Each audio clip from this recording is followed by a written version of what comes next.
Our master used to say,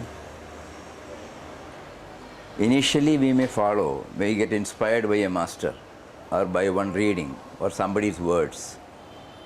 As we keep on doing it, the churning starts. And our effort should be to get more and more clarity on the goal to be scaled. If it is not clear, the discipline which we are trying to do, it may not become effective. Initially, it may not be very clear. What is it that is to be scaled? That the right concept should be formed. We have been blessed with so many things in between. We did not bring anything, nor are we taking it. We have to see that. So in between, everything has been provided to us through two institutions called Mother Nature and society. The air we breathe, the water we drink, the earth on which we stand, the space in which we move about, the 98.4 degree Fahrenheit, that temperature that keeps us alive, the sun, all these are available, but for which we are, not we are. And again we look back to all the creature comforts that make our life comfortable. Anything you list. Right from the moment we get up in the morning, suppose you start listing it. The brush, the paste, the soap, the wash basin, the commode, the building, the electricity, the fan, the light, the dress, the chapel, anything. It is all given to us. In somebody's mind, the concept developed. After labor of love, it became an actuality. The society got it, you and I are using it. We are looking back at our own life. So many concepts keep on coming. We are trying to understand, what is this? I came with nothing. I have been blessed with these two institutions and I am enjoying it. What should be my life?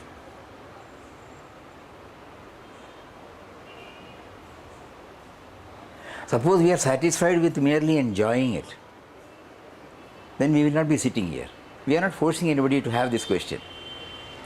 The very fact that we are all sitting here, cutting ourselves off from the normal run of life and making it, whether we know it or not, it is an effort for self-discovery.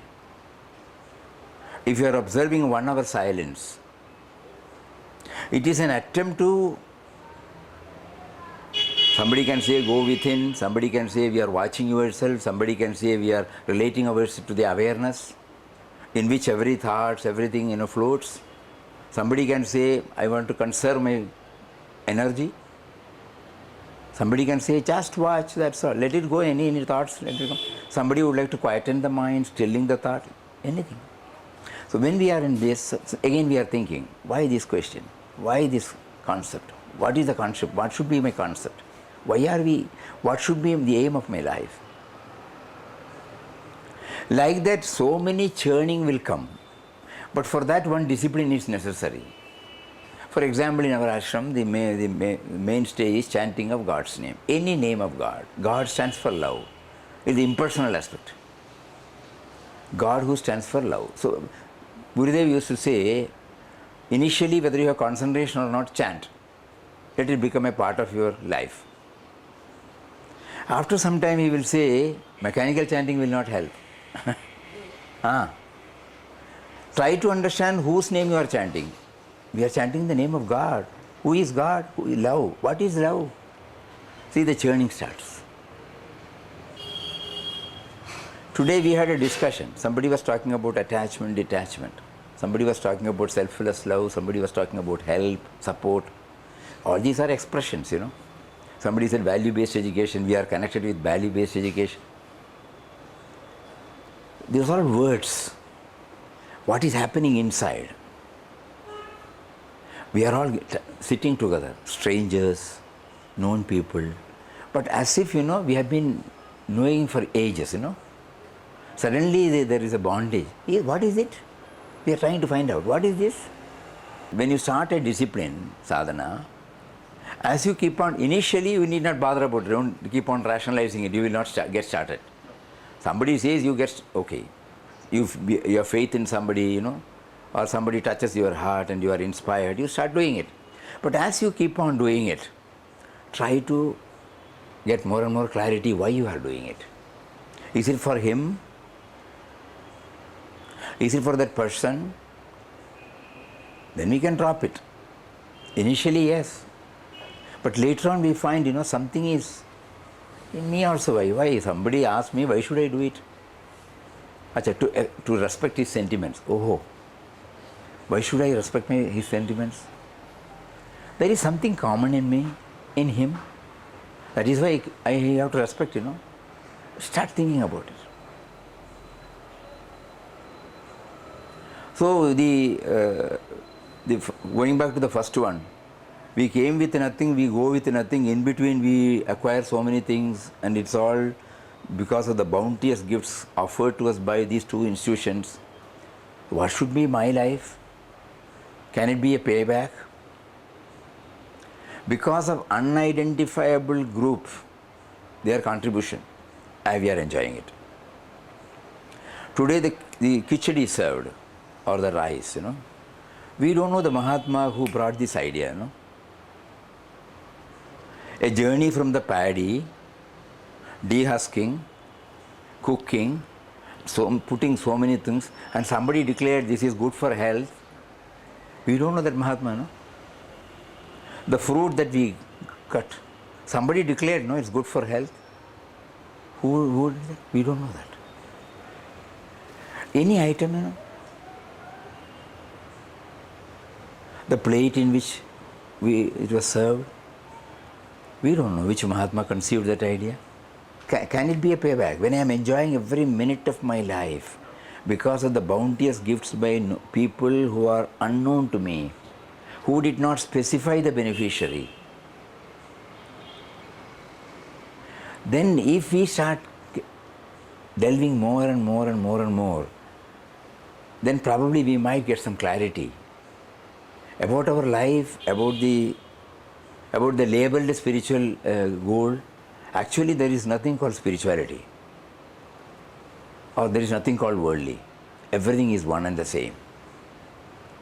Then why the concept is Dvaita or Advaita? What is that? No, those are all words, Those are all technical words by which we get stuck. If we forget about the goal and get stuck with the technicalities, we stay there. Srimad Bhagavad Gita or any of our scriptures, it all highlights or touches something that is common in all of us. That's called spirituality, the spirit. That which makes us to utter these words now. That which makes everyone to feel that he is sitting or she is sitting or hearing, That spirit. Not merely the body or the thought. That one which presides over the entire sense of individuality. That is common in everybody. So that which relates to this common denominator is called spirituality. In order to make us understand that, they brought it in so many forms, Puranas, Itihasas, Upanishads, Srimad Bhagavad Gita, so many. But unfortunately, we got stuck with the technicalities. And then we are somewhere, and this is a bookish knowledge, academic knowledge. Those are all helpful, no doubt. Helpful if we rightly go that. But our whole aim should be to know this, to feel this oneness.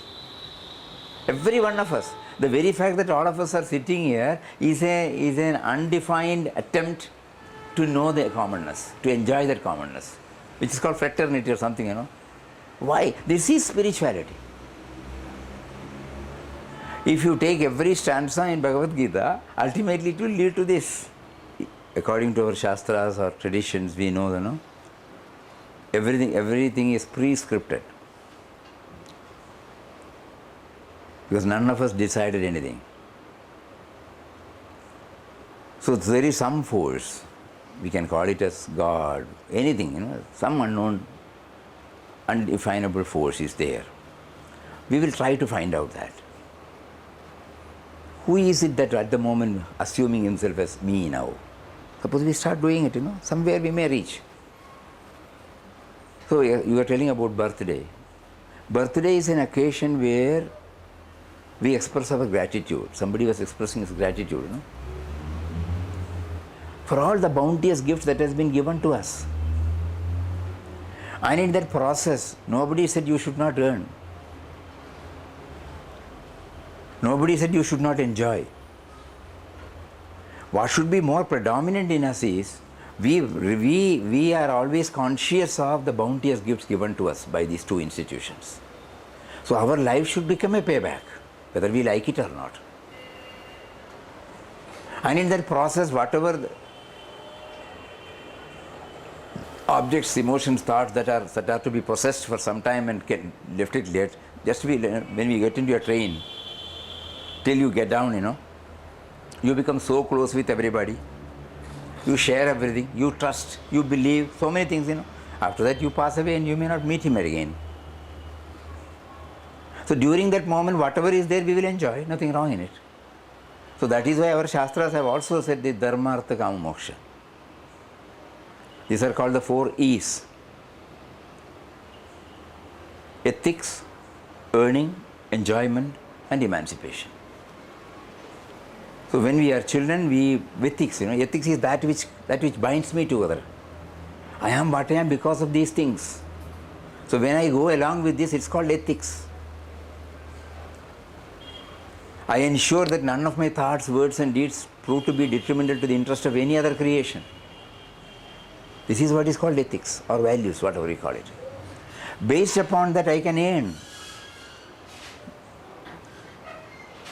Based upon that, I can enjoy. I have been given the sense organs, sense objects are there, but based upon ethics. Earning based upon ethics. As we keep on traveling, still we feel something is missing. In spite of your righteous earning, righteous living, still you find something is missing in your life as you pass through certain age. Then you start thinking, what is this? Then the question of emancipation also comes. So nothing is taboo here.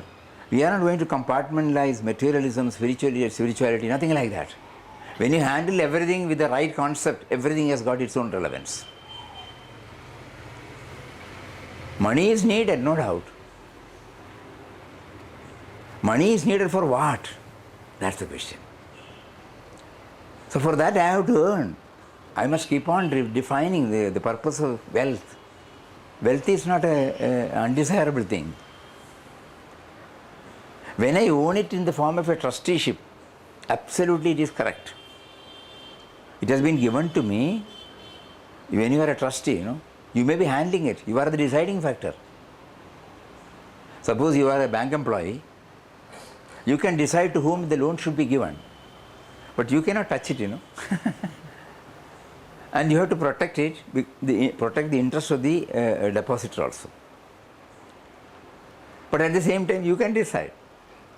You can be instrumental in giving life to so many. But at the same time, you know very well, you cannot touch it for your purpose. Suppose when I start developing this idea, I may not tom-tom it. I develop the idea. Money is needed, no? Wealth is needed. Somebody is providing a space for us to discuss now, We are not sitting on the air of the space. So somebody has to do it. So wealth is not taboo or nothing is taboo. It all depends upon our attitude. So if we start, all these processes will come one by one. The self-inquiry will come one by one. We were very happy that all of us are sitting for 1 hour. And this 1 hour inward journey, if we can call it an inward journey, or some exercise, by which, that will help us to rediscover ourselves. We have some notion about ourselves, each one of us, an assumed image of ourselves. This process will slowly pave the way to know all these things. Even all our spiritual discipline, it should end in this self-inquiry. All. Even our master used to say, chanting of God's name, utterance of God's name should make the mind ultimately still, free from all thoughts. It is in that stillness you know and realize the presence of God. Everywhere, this is the final. Because here, we are trying to understand. All these questions will keep on coming. Our stored up knowledge about spirituality, our concept about spirituality, our concept about real life, the challenges, the duties, everything will keep on coming during this 1 hour session. And then we will try to find out. And to many of us, probably after 2 or 3 or 4 sessions, slowly the awareness will well up. You become the awareness becomes aware of the aware of the thoughts. Because somebody is aware, one thought is going, we name it as down pulling, another thought is coming, it's evolving thoughts. So many, but all the same it is a thought. So this awareness wells up. Suddenly the sense of individuality effaces itself for a second or for a trice. Again another thought comes and you are again back to yourself. But when that stage comes, next Wednesday session, probably a little more. Another next Friday session, a little more. And you will find amazingly more and more clarity is coming to us. Sukshma Sharira, they say, the 5 vital organs, Pancha Prana Manobuddhi Dashendriya Samanvitam, Apanchikrita Bhudoham Sukshmangam Bhoga Sadhanam. This is the God has given us, or the power has given us, 3 things. One is the hutment of experience. You need a tent. This is a tent. And the second one is the instrument of experience. The mind, not merely the mind. If the mind has to be there, we need Panchapranas. Panchaprana, Mano, Buddhi, Dashendriya Samanvita. Organs of action, organs of perception. And according to them, the rudimentary elements of the Panchabhutas. All these things put together is called the Sukshma Sharira, the subtle body. For us laymen, we can say the mind, the mind-intellect complex, which is not palpable, which is not tangible, which cannot be seen. The other one can be seen, in gross form. So this one is called the tent of experience, the residence. In our Shastras, they say, Panchendriya Mahabhudam Sambhavam Karma Sanjidam Shariram Sugadukhanam Bhoga Ayatana Muchyate. Bhoga Ayatana means hutment of experience. The other one is instrument of experience. And the causal body is how you came.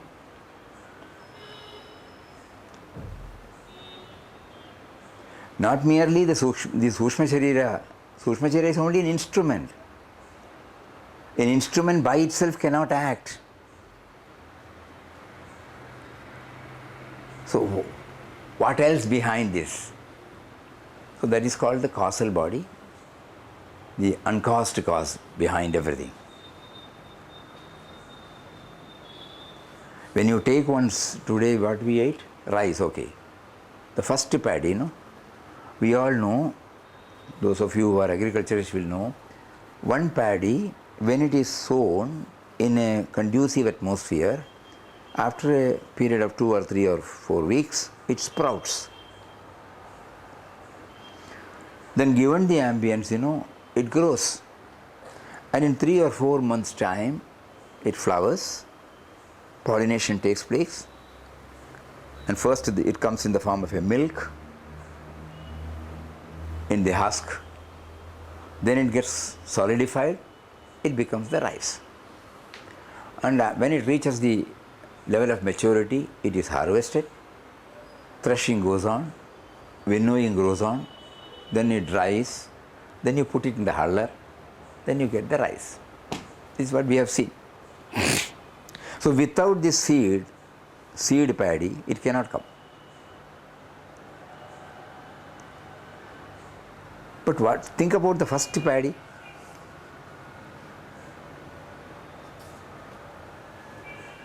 Think about the first tomato. Think about the first banana. How can it come? Will you be able to explain? Suppose somebody asks, who is my cause? I can say my parents. Their cause. Their parents. Their cause. Third, okay, great-grandfather I can remember. Third, then I can say their cause, their cause. But I know very well, without them I cannot. So without a cause I cannot come. So who should be that first?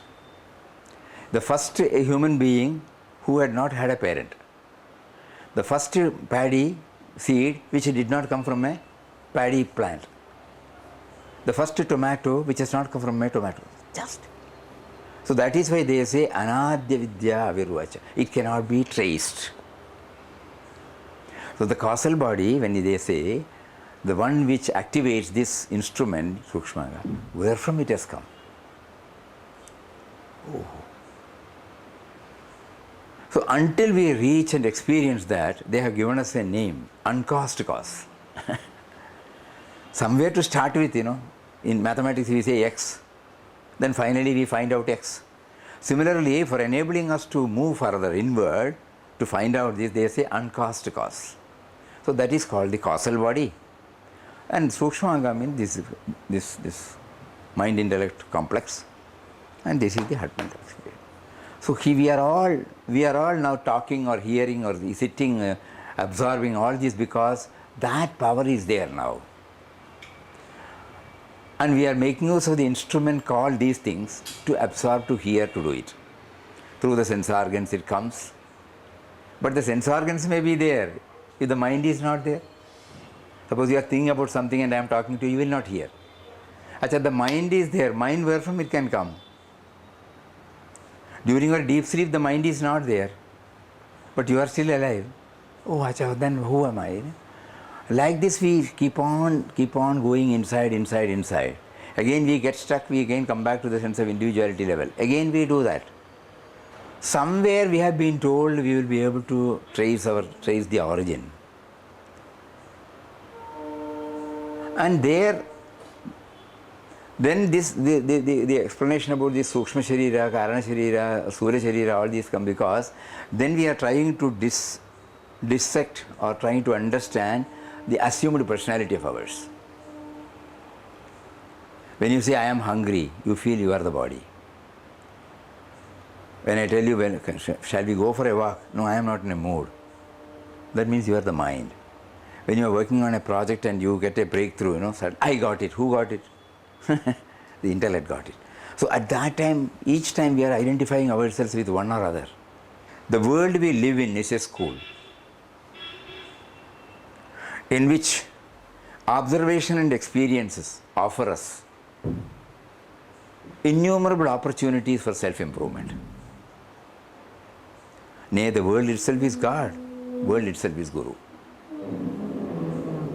The world we live in is a school in which observation and experiences, observation of other life, others' life, experience of one's own life, offer us innumerable opportunities for self-improvement. Nay, the world itself is God, world itself is Guru. With this, when we try to go back, including today's experience, when you came here, when you sat, you did not plan that this question should be asked. When we came and said, we did not know how to answer this question also, but it came spontaneously.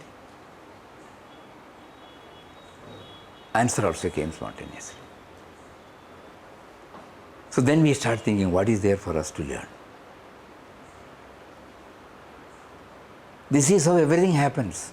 Though we take over the ownership of our thoughts, this is how everything happens. Everything happens by itself. The food we have just eaten, the digestion goes on, whether we order it or not. It goes on by itself. Automaton. Similarly, if you start watching yourself, automatically in the morning you get up, take the brush. You order, please go take the brush, put the paste, do the, automatic, You can call it as reflex, whatever it may be, but it's all, going automated. Everywhere you find everything goes on. So what is there for me to learn? What is there for me to learn? Keep on thinking about it. We might find an answer. And in spirituality, one more thing is there. As many men, so many paths.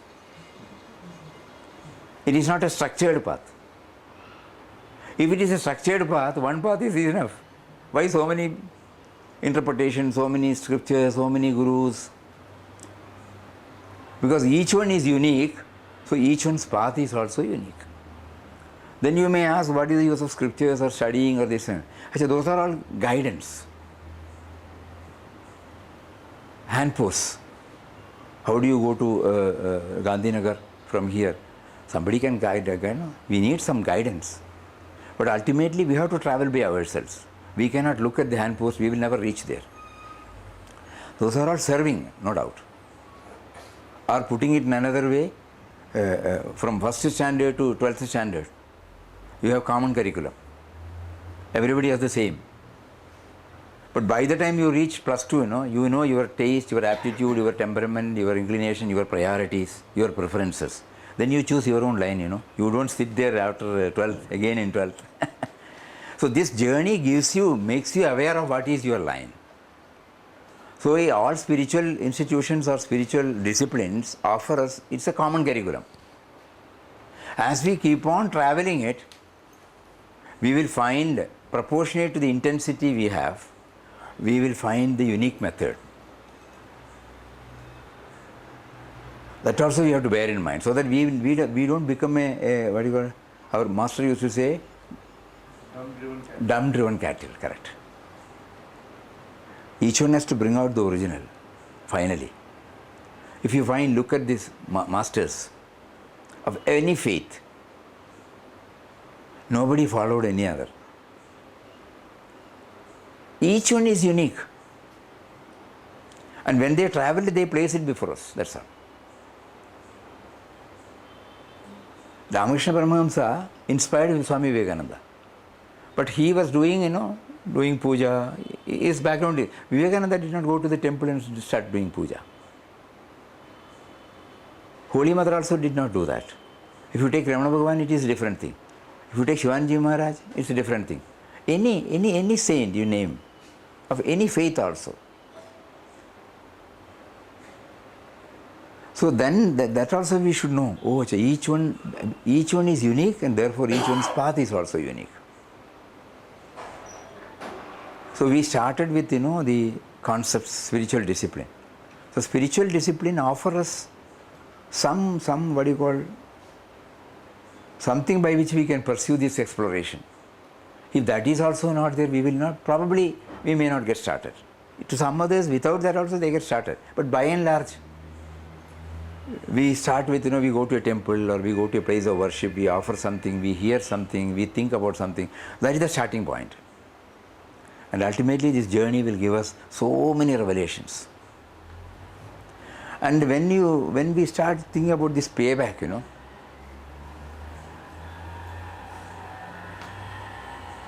suddenly we become aware, the proportionate to the intensity we have in that, we find amazingly opportunities, they well up before us, or we name everything as an opportunity. And there is a joy in it. Actually, the payback, when you say, there is nothing called value. And value education also, we should not say that, but we have no other term, that's why we are doing it. Because we should know in our heart, a value becomes value when only you don't recognize it. A value becomes a value only when you don't recognize it. It should become our sahaja swabhav. No? We are intrinsically that. But how to convey that? So we say value-based education, that's all. We hear so many experiences here. Suppose you are traveling. You are traveling in a train. You are moving toward the toilet. You see somebody sitting, an aged person, tottering, very near the door. And the door is open. What will be your immediate reaction?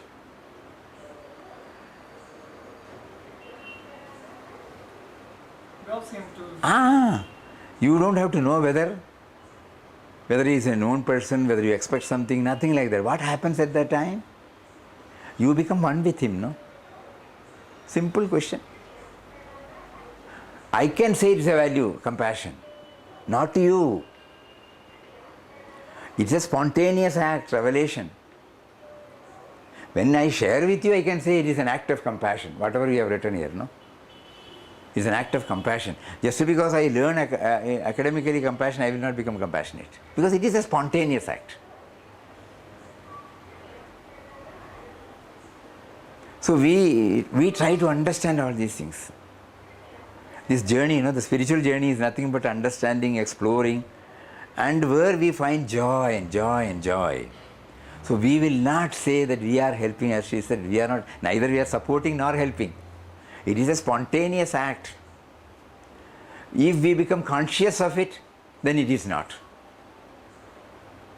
So we are all praying only to that power, don't make me conscious of it. That means you are not stepping. My assumed individuality is again taking that role. Without you, I become zero. With you, I am something. That being the fact, why are you making me feel that I do this, I do that? You have provided me a field.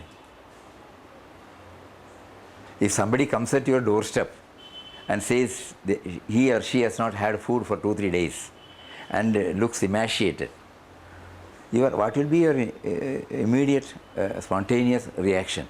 You will rush up to the langar, take whatever you will give it, that's all. And when he or she takes a couple of morsels of food, if they have not taken for 2-3 days, she will look at you with a heart full of love, and which you cannot explain that. Something wells up in your heart called present feeling or something like that. You are so happy. Achha, you have done it. When I see it, I say, oh, such a broad-minded man you are. That you did not because you thought I am broad-minded, It was spontaneous, You suddenly identified yourself with him. What will happen if you don't take food? Suddenly you can understand the sense of feelingness, commonness that has taken over you, you are doing it. I am looking at and say you are broad-minded, you are compassionate, that's all. Immediately suppose you own that, finished. You are not enjoying it. Spiritual growing is nothing but handing over the ownership, assumed ownership to the real owner. Handing over the assumed ownership to the real owner in us. It is for that purpose all these things have come. Whereas then the Gandhiji used to say, when Vinobaji and Gandhiji moved by love, this is called moved by love. Achha. There is a beautiful book called Moved by Love. In that, if we go through that, you will find when Vinobaji came after 1 year, Gandhiji asked him. No, before that there was one more incident. Gandhiji wrote his biography. So he gave to Vinobaji and asked his opinion. So Vinobaji said, you are a votary of truth. So you will write nothing but truth. Whether somebody appreciates it or not, that I cannot say. But it will not harm anybody. So immediately Gandhiji said, this is what I wanted. It will not harm anybody, this is what I want. Because he says, ultimately we can only serve. And he showed like this. We have no role to play. We can only serve him in other form. And later on, Vinobaji, after 60 years of the noblest service, probably they are the only 2 saints who were living, who did not mark any constituency of devotees or forums or disciplines. To them, the entire humanity, entire creation was their constituency. And such persons, they say, master, authority on all Vedas, Shastras, everything. He says, ultimately, we have to become zero. What are you going to do? He asked. So he said, I am going to retire from all activities. It is something very touching. He says, now the Sukshma Karma Yoga, he said. That means, you are retiring from, he said, I want to retire from all activities. So Gandhiji immediately says, oh, that means you are available to everybody, Yes. But even if you identify yourself with, for broader sense, okay, with a movement. Still, somewhere in your heart, you have considered that as something more important than rest of the movements. That is why you are identifying with it.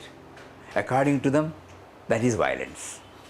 So total non-violence means where you get totally detached, available to everybody, equal in every respect. When we start reading it, that when we start thinking about it, ultimately it zeroes to this, handing over the ownership to the real owner. We have an assumed ownership that also he has given to us, not that we asked, he has given to us to play with. But after some time, he makes us to feel about we don't want to part with the assumed ownership. Some time more we try to keep it. But the spiritual growing will enable us to slowly hand over this ownership to that. So if all of us start thinking about it, even the very act of sitting 1 hour is to withdraw from our common activities, common run of things, physical activities first. It is an attempt to watch the real owner and to distinguish between the assumed owner. This is what we felt when we came here, when all of you were sitting and trying to experience the silence. When we came and sat, today this is the learning he gives me. Hey, look here, this is the ultimate. This is the process by which the assumed ownership comes to become aware of the assumed ownership and tries to hand it over to the real owner. What is the purpose of the life? Good.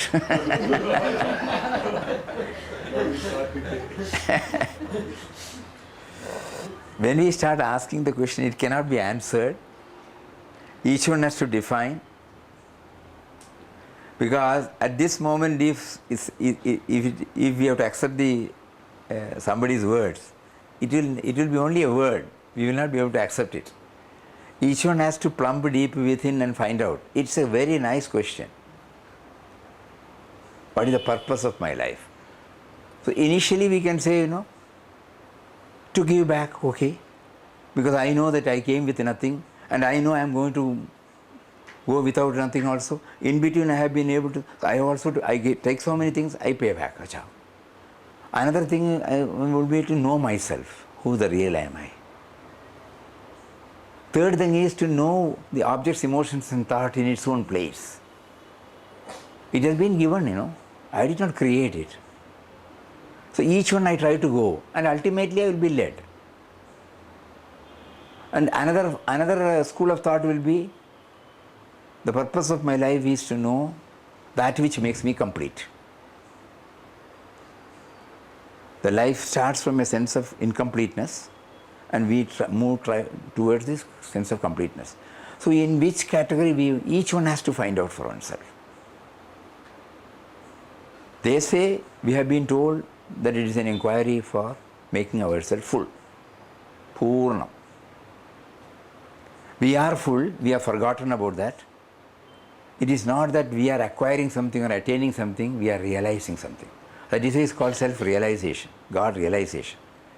We are basically, intrinsically, essentially, we are that. We have forgotten. So we try to become aware. This is the purpose of our life. So whether it is okay for us, each one has to try. It can be in any form. Traditional, non-traditional, everything is okay. We have to find out. The other day in the ashram, one young man came, just like, you asked me. So he came at about 2:30, so we asked him, had your food? No. You first go and have your food. When they came back, we have to go for another program. So we normally give some prasad and then we try to get up. Then they sat. Then I was looking intently, the young man, he said, I am looking at my hand. I am not the hand. Who really am I? I can see the body. I can feel the body. I cannot be the body. But I am very much with the body. I am not available there. I am only available here. But I know I am not the body. Who really am I? A simple question, A profound question. Excellent question. But every time we should know God places that person there for our self-improvement. That should be all the questions that have come here. It is all for that, to get us more and more clarity on what is to be ultimately scaled. So these questions are wonderful questions. We may not get the answer. The answer which we said, it's our answer, it's not your answer. So the answer you have to get by yourself. But it might help. What is the purpose of my life? We begin with the realization that the witness is an ever-present consciousness. Witness, capital W. Witness is an ever-present consciousness, even when we doubt its existence. What is being tried in this 1 hour, every week, religiously we are doing it. The observer is there. Sarvadi Sakshi Bhudam. No? We begin with the realization that the witness is an ever-present consciousness even when we doubt its existence. You are right now aware of, let us be here, no? You are right now be aware of, say these words, the room, a window, people around you. You can sit back and simply notice that you are aware of all those objects floating by.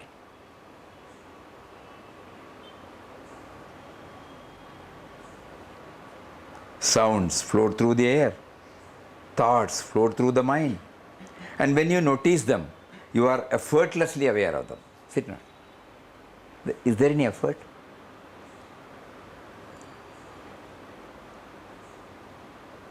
There is a simple, effortless, spontaneous witnessing of whatever happens to be present. There is a simple, effortless witnessing of, you are hearing these words,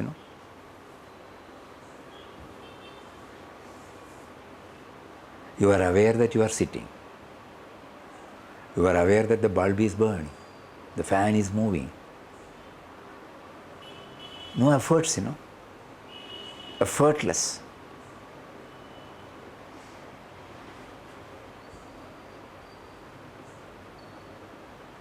There is a simple, effortless, spontaneous witnessing of whatever happens to be present.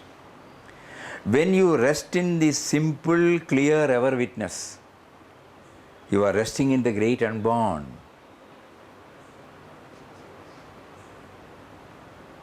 You are resting in the intrinsic spirit. You are resting in infinite freedom.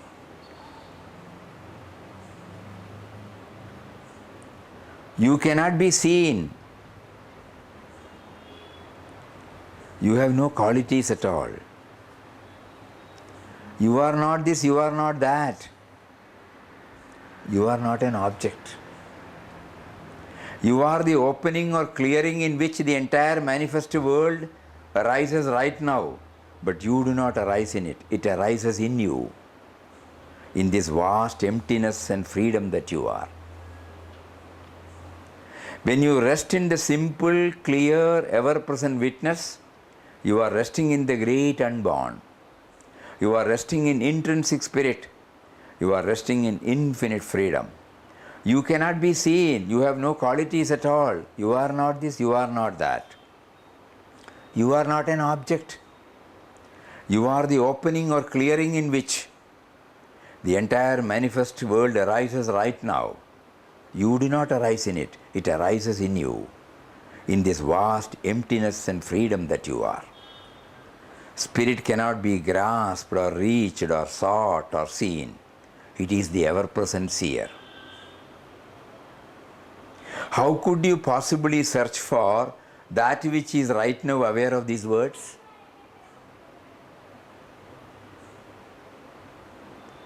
How could you possibly search for that which is right now aware of these words? You are that.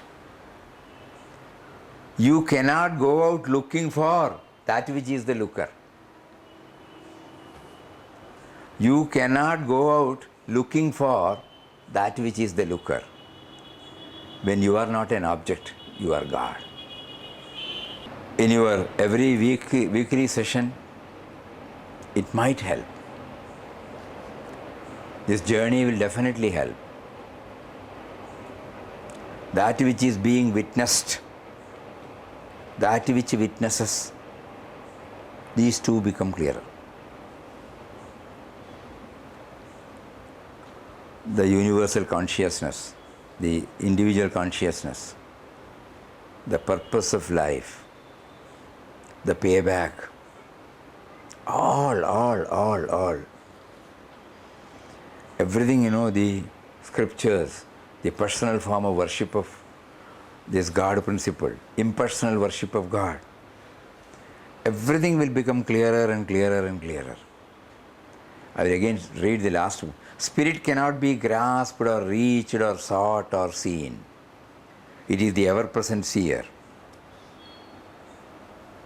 How could you possibly search for that which is right now aware of these words? You are that. You cannot go out looking for that which is the looker. You cannot go out for looking for that which is the looker. When you are not an object, you are God. So Brahman, Atman, Sukshma Sharira, Sthula Sharira, Karana Sharira, everything. Anyhow, we are deeply thankful to all of you. Gave us an opportunity to bring all these things, And the most important thing is that you have started with observing silence. Because that is the answer. Final answer is that. This awareness can be realized only in utter silence. And once the awareness is realized, then any activity can be undertaken, because our master used to say, every thought, every word, every deed will bear the stamp of divinity.